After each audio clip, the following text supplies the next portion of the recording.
The apostles, the 12 whom Jesus had sent out earlier, now return and gather round him to share their experiences. And he listened to them, and he heard their experiences, and he heard their exhaustion. He knew what it was like to have people around and to always be on, as the disciples had been on this journey of theirs. Jesus knew what they needed, and he said to them, "Come away to a deserted place all by yourselves and rest a while." The thought of this time of rest, Sabbath time, must have sounded wonderful to the disciples. Yet in our text, we don't know if they ever get that time away. We do know that there were folks always around, hungry for teaching, hungry for healing, hungry for food. In the midst of the assigned lectionary text for today, a whole section has been left out of our reading.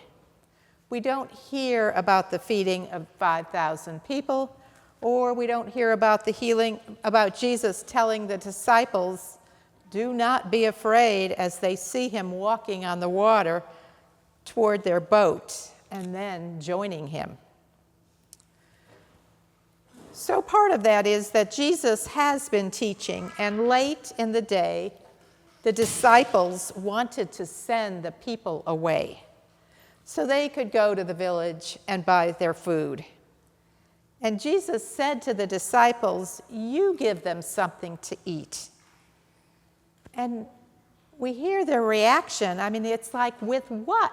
How are we going to feed them? And yet there's a disconnect here, because they have just been out in the villages healing and teaching and doing all that Jesus had commanded them to do. They had that power, and yet when they came back and were among their teacher, they seemed to lose that or not be confident as they had been. So here they are, with what? We don't have anything to feed these people. Yet with Jesus' help, they did feed the crowd. Somebody had 5 loaves of bread and 2 fish. And they fed the crowd with that, and with 12 baskets left over. And the disciples were amazed. Then there were the folks that came around Jesus seeking healing, wanting to touch Jesus' clothes, knowing that they would be healed. All of this action kept the disciples from entering into the rest that Jesus had spoken to them about. I know how difficult it is to enter in that rest, and probably you do too. Every time I'd prepare for vacation, I worked twice as much trying to get everything ready for those 2 weeks or month that I would be away. And I think many people do that. I saw Cindy doing that as she prepared to retire. She was working so much, wanting to make sure everything was done, and she left it as she wanted it. So think what it takes not only to prepare, as we prepare to go on vacation, even going on retreat takes some doing. Probably even going away overnight takes some doing. While we may be trying our hardest to get to our deserted place in order to live into our visions of rest, those early morning walks on the beach, or sleeping late, doing only what we want to do, reading, fishing, just being, it still takes much effort to embark on our journey. And what if our plans for time away or time of rest are not really what they hope they would be? I remember one day when I was at the church in New Harmony, Indiana, I decided to walk a labyrinth that was near the church. And it was a beautiful summer day, sunny, not too hot. And it was going to be this short rest by myself, just that intentional time to walk a labyrinth.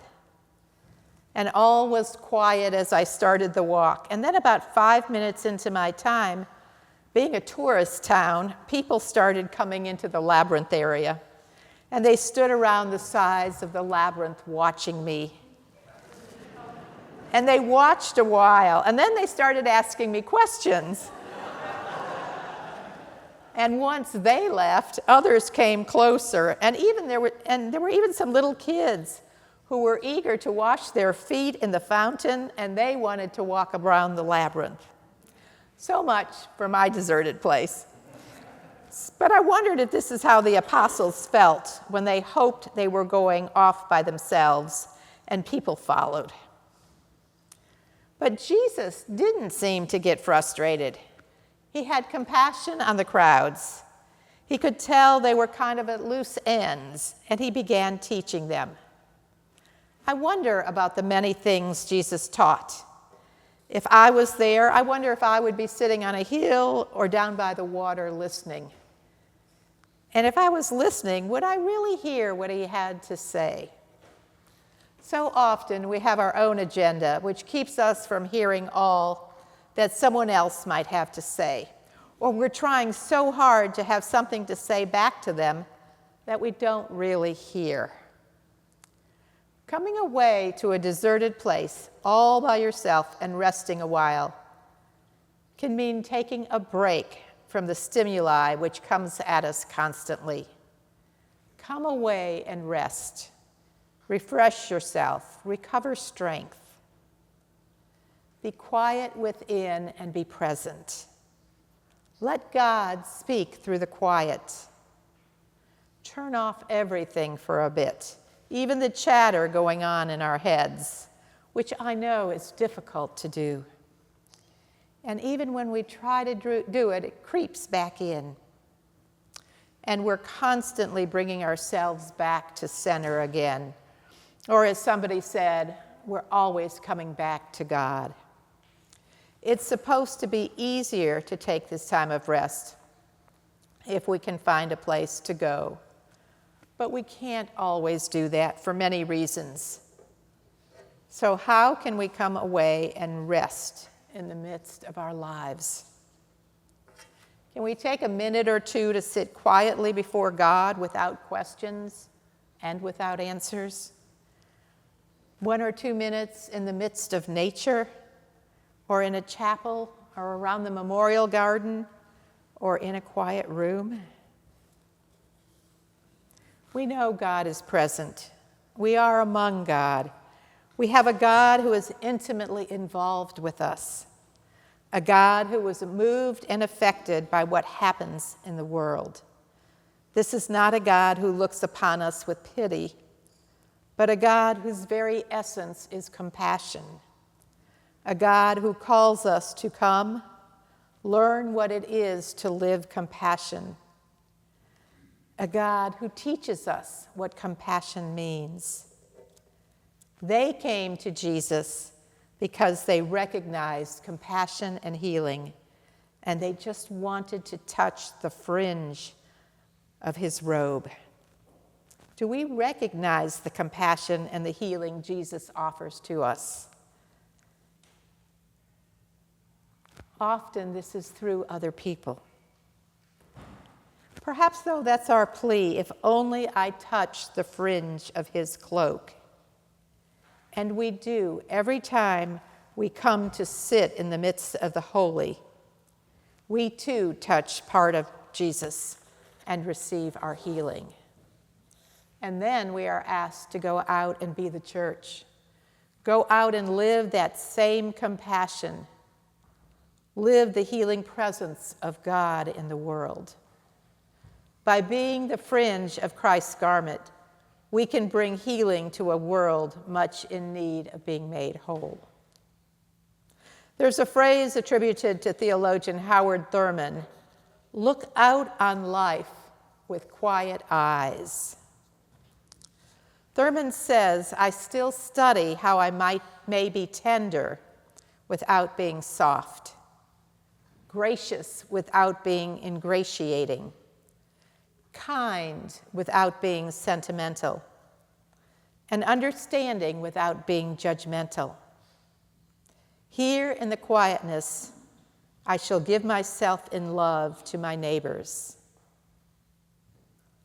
Look out on life with quiet eyes. We bring that healing love to others by receiving the love of God within ourselves, being compassionate first of all with ourselves, then by opening our hearts to others. In our first reading, we heard Samuel tried to make a home for God. However, God is our home. We reside within God. Our hearts know this. As we open ourselves up to that love, we are able to allow the love to move through us and bring healing both to ourselves and to others. Amen.